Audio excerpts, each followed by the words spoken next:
Alright, Shove It Squad. Over the weekend, TNA held a little show that you may have heard about.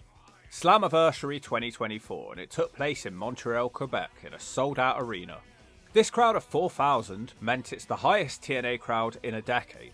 All I've been seeing on social media is praise for TNA, and fans now claiming that TNA is better than AEW. So the Hawk had to give this show a watch and let you know if it's great or if it deserves hate. Strangely, this show opens up with broken Matt Hardy taking on Fandango. I say strange because it just doesn't feel like your typical opening matchup on a pay-per-view. They fight on the outside for a while with Dango putting in weapon shots, and then the ref is a dick and decides to ring the bell and start the match. The entire match has Dango slowly working Matt Hardy over. He eventually misses a top rope leg drop and Matt finally has a chance. He suplexes him and hits a middle rope elbow drop for a 2. The twist of fate is reversed, but the side effect is not. Just another 2. Back on their feet, Matt tries a twist of fate once more, and once again it's reversed. Dango hits a falcon arrow, but doesn't try to get the win, because instead he climbs to the top. Matt stops him and hits a twist of fate from the top for the 3. Matt is a bad loser, and keeps giving out twists of fate, and that's that. Just a strange and short opening match. The System now have almost all the TNA gold, and they're loving life. Eddie Slapnut Edwards looks like he hasn't been getting much sun in his mum's basement. I have noticed that they're doing this thing with their interviews where all the dorks talk for a bit and then they leave Moose to talk on his own. This is great because it makes Moose feel like a standout star and more important than the others. Whoever came up with this, give them a promotion and a punch to the gut. He tells us to trust the System. 2 matches in and 2 matches without video packages, it's a poor start. The tag gold is on the line now as Chris Bay and Ace Austin challenge for the tag belts. These 2 guys have been tagging for years now, but they don't seem to be changing much.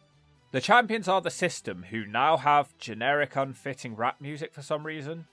Do these people look like people who'd ever listen to rap music? They're surfers, they don't do gangster. Well, except Miss Pierce, Alicia Edwards. It feels like these 2 teams have already wrestled a lot, but it actually turns out they haven't, so no idea why I had that in my bird brain. The System have to weather lots of double teaming in the early going.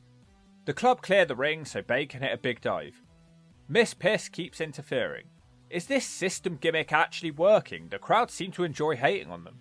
I like how in this match they crush Ace Austin on the ropes, which is normally a pretty simple move, but everyone sells it like it was devastating. Good to see. The crowd are even into a simple suplex into the ring. If this crowd keep it up, this could really be a fun show. The System are all over them, cheating and getting near falls. Ace Austin returns to the match and they almost win with a magic killer. Miss Pierce stops them hitting their finisher, and this bit was just poorly planned. She's in the ring, but they still try to hit their finisher and Bay sorts of falls on her. It doesn't look great and the crowd groan. Everybody stops to see if this horrible woman who's being annoying everybody is okay, but Chris Bay realises he doesn't care and hits a double art of finesse and another to Myers, and Ace Austin finishes him off with the fold. We've got new tag team champions. This one was alright, but I just find it hard to care about any of these 4 guys. ABC have been spinning their wheels for years and the Slapnut System aren't any better. The Karate Kid, Speedball Mike Bailey, says tonight's match is the biggest match of his life. It's not a very good promo, so he switches to French, which the crowd are very happy with. Out next, it's Jake Something. His gimmick has lost steam as the crowd don't even react to his "What's my name" gimmick. He takes on Mike Santana, who bounces around in the crowd for a while. These 2 are just having a match because they both had big losses recently and now they have nothing better to do. It's like the crowd can sense that this is a pointless matchup as they're a lot quieter and care less for it. At times you can always hear a pin drop. There is an almost good moment when Santana tries a cannonball, which is caught by Jake Something, but he doesn't quite have the strength to hit a first time powerbomb. He randomly tries a moonsault, which is stopped, and Santana hits him with a German suplex. Mike Santana then hits his lariat finisher, but Something kicks out at 1, so Santana just simply does another clothesline, and this time that is enough. Pretty simple matchup, and Jake Something seems to be screwed now as the commentary team built this up as a must-win matchup. We're now informed that on the pre-show, Eric Young was victorious over Hammerstone. I know this guy's just returning from injury, but so far Hammerstone TNA has been a disaster and a complete waste. I barely remember him winning a match. Eric Young says he's coming after whoever wins the main event. Up next is one of the crossover matches which has been hugely hyped going into this show as NXT meets TNA. The No Quarter Catch crew invaded TNA and attacked the Rascals, but this enabled the Rascals to bring back their 3rd member, Wes Lee, from NXT. The No Quarter Catch crew get an NXT chant. The Rascals come out dressed as female Luke Skywalkers. I couldn't care less about this match. I hate the Rascals and I hardly know these 3 NXT wrestlers, so why would I want to see a match between all of them? And yeah, I'm sure it's going to be filled with all sorts of incredible flips and kicks. But so was the last match. Trey Miguel must have taken my scruffy comments to heart because he's now covered in fake tan and has a fresh trim. I hate how they're trying to build this up as some kind of epic war between the two promotions when everybody and their horse knows there was a working agreement between TNA and WWE. Tavian Heights uses his heights advantage to power the little Rascals about. Dempsey reminds me of a young William Regal. It's actually quite good when Heights is in there because all his moves look devastating. Miguel almost turns it around but gets a nice slap slam into the corner. Nice move now as Heights can't land his clothesline and Miguel catches him with a back kick. The tag is made after a very long time. Wesley hits a DDT which almost looks slightly botchy. Heights is still a menace in this matchup. I'm loving this man's work. After a huge onslaught of attacks they think it's over, but Wesley doesn't. Dempsey hits a beautiful butterfly suplex of a bridge just as Wesley breaks the pin up with a frog splash. The Catch crew catch a Rascal on the outside, but Wesley also dives and knocks the pile over. The crowd are awake for this one. Dempsey hits a devastating crossroads straight into a cravat, which looks like the end, but Wesley returns. The Catch crew all try submissions and one of them just stands around looking like a dumbass until he's attacked. You had one job, you moron. All the submissions are broken up and everybody is down. The Rascals get up and kill off Tavian Heights for a move they call the Soup Kitchen, probably where these guys go to eat after the show. And Miguel throws himself out of the ring, almost missing his opponents. Zachary Wentz is thrown into a shooting star press and that's the 3. I have to say, despite all my misgivings about this match, it's probably the best Rascals match I've seen. I like the blend of power and speed in this one. Now we have a love story or something. It's a story as old as time in wrestling. TNA's Frankenstein PCO is in love with Steph DeLanda, but their courtship has been interrupted by AJ Francis and Rich Swann. I guess they were jealous or something. AJ Francis, the former top dollar, is not just the digital media champion but also the international champion. He's got his posse here with him too, and he brags about a post-match attack on PSO where he told the monster to rest in piss. He demands that a referee comes out to raise his hand, but before that can happen the Frankenstein music hits. He is lowered from the rafters in a straitjacket and then shoved into a coffin. Then they reopen the coffin and PCO is still there. They electrocute him until he wakes up. I'm appreciating the effort still being put into this entrance. Talk about late bloomers. Imagine finally figuring out your gimmick and getting popularity at his age. They will be in a street fight and it doesn't take long for the weapons to come into play. PCO hits a cannonball out of the ring and a swanton bomb on the ring apron. Dude, I was watching the TNA Slammiversary show the other day, man. And this monster, Frankenstein, he stole my swanton bomb finishing maneuver, man. But it didn't finish. Man, I'm going back to Carolina. And I'm going to tell my stoner friend Shannon all about you, monster man. PCO keeps going and nails a moonsault out of the ring. Rich Swann tries to protect his friend, which allows Francis to hit the big boot. They take a while setting up tables now. PCO fights off a chokeslam and he starts throwing fists. The crowd are all over Francis. He hits a running knee in the corner and flies out the ring with his leg going through the table. The ring is filled up with chairs. He puts a trash can over PCO's head and mangles it with a steel chair. The crowd are stunned into silence. Francis almost beats PCO with a leg drop. Now we get a tease of who's going through the tables, but nobody does quite yet. Francis stops another PCO moonsault and hits an electric chair drop into the pile of chairs. Francis also has his dive stopped, and it's serious for him as PCO throws him off the top and through the tables. The match isn't over though, because one of the goons attack PCO with a steel chair. He hits a brutal powerbomb onto the top of the chairs, and that was truly horrifying. The mole, Sami Callihan, wants to stop them. Ass up, ass down. It goes badly for him. Swann is about to crush him with a baseball bat when the War Machine Rhino, 300 pounds of gravy, comes to the rescue. He gores Rich Swann and encourages PCO to rise up. He does, and he hits a moonsault, which surprisingly isn't the 3. Francis grabs his eyelash and hits a tombstone pile driver. He even does the Undertaker pin, but PCO kicks out. The Quebecer blocks his choke slam and gives him one of his own into the chairs. PCO hits another moonsault, and this one is the 3. Yup, highly enjoyable matchup, and it felt completely different to everything we've seen so far tonight. A pretty sweet match. Then Steph DeLanda tries to propose to him, but she drops the ring. She finds it again and they agree to marry, eat cat feces or bone or whatever it is these creatures do in their spare time. Up next is the Knockouts title match. This is a feud that's been going on for months. Ash by Elegance has been at ringside watching all the champs matches and keeps getting involved. I'm honestly not sure what we're going to get here, as Ash by Elegance is not a renowned wrestler, and there's also rumours that Jordynne Grace is WWE bound.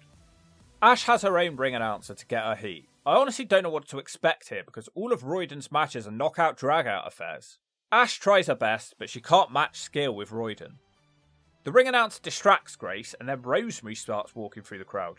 She looks like Ruby Riott on acid. Then she pulls out a damn knife and chases the little man away. Grace can't connect with a dive through the ropes and is powerbombed on the floor. Ash humps her head for some reason.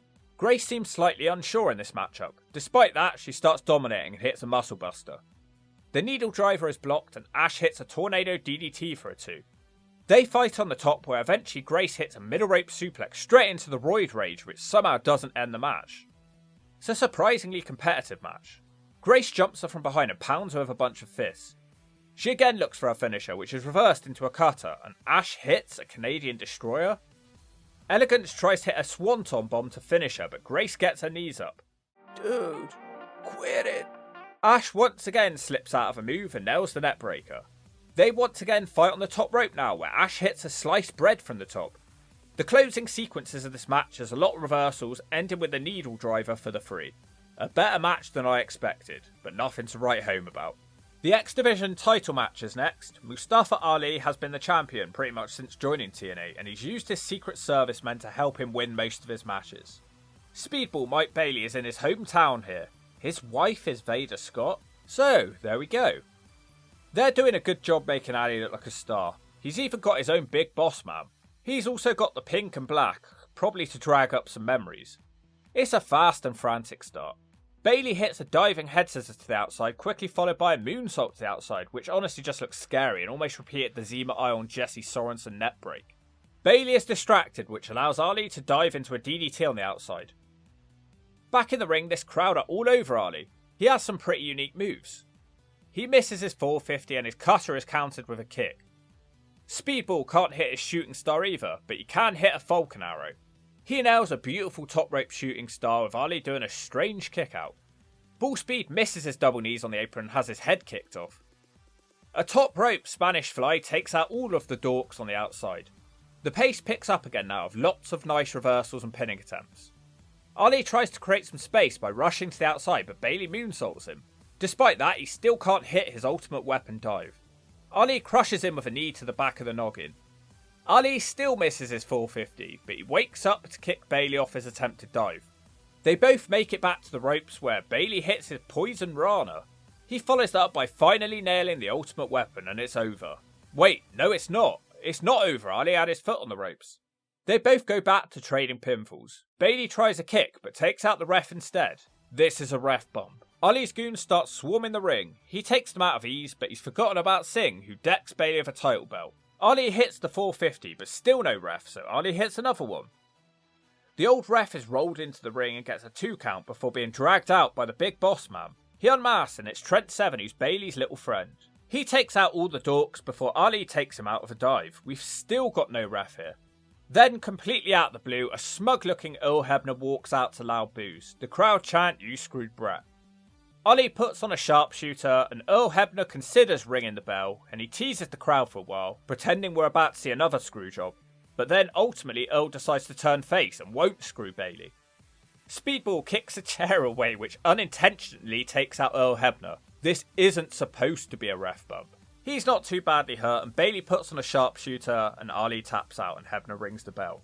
Really enjoyed that one. It's nice to see Hebner turn face after so long. We finally have closure, no we don't. In the back, authority figure Santina Morella meets with Hammerstone. He's annoyed about losing to Eric Young, so Santina makes a wacky tag match for Impact. All that's left is the main event, an elimination match for the world title. All the participants were forced to qualify for this one by winning. The first guy out is Joe Hendry, and this audience simply love this man and believe in him. Also in this match is Kazarian, Perk Ankle, Steve Macklin, who makes the girls grin, Zolf Diggler, and the world champion is Moose. What a wacky outfit that is. The good guys team up on the bad guys for a bit before coming to blows. Hendry hits a knee to Dolph. It's surprising to see this guy being cheered over Ziggler. It shows how far he's come. Joe Hendry hits a big suplex to Moose on the outside and he throws Dolph out the ring. Strong booking for Hendry so far. Suddenly, the bean kicks in and Alexander starts German suplexing every man in this match. Kazarian has his own similar flurry of offense where he hits cutters on everybody. I'm so sick of seeing this move in wrestling. I wish it would just off at this point. Most overused move in wrestling, go away. The one on Moose was pretty cool though. Hendry steals Samoan Joe's nope move. Lots of tributes to Joe tonight. Moose gets the first pinfall by beating Macklin with a spear.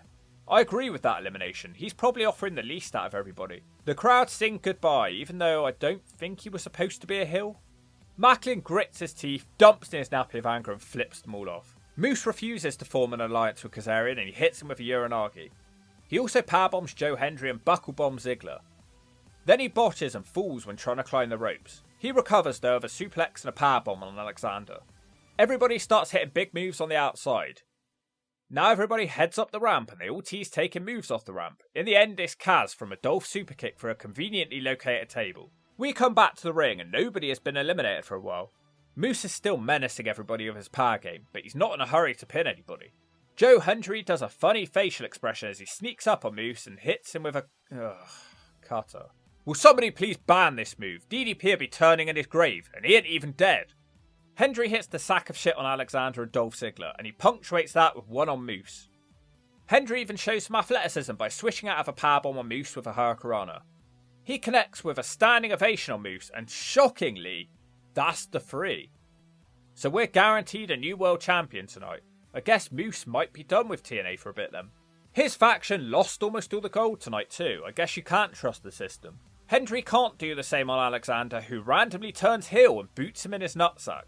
He hits the C4 spike and Joe Hendry is done.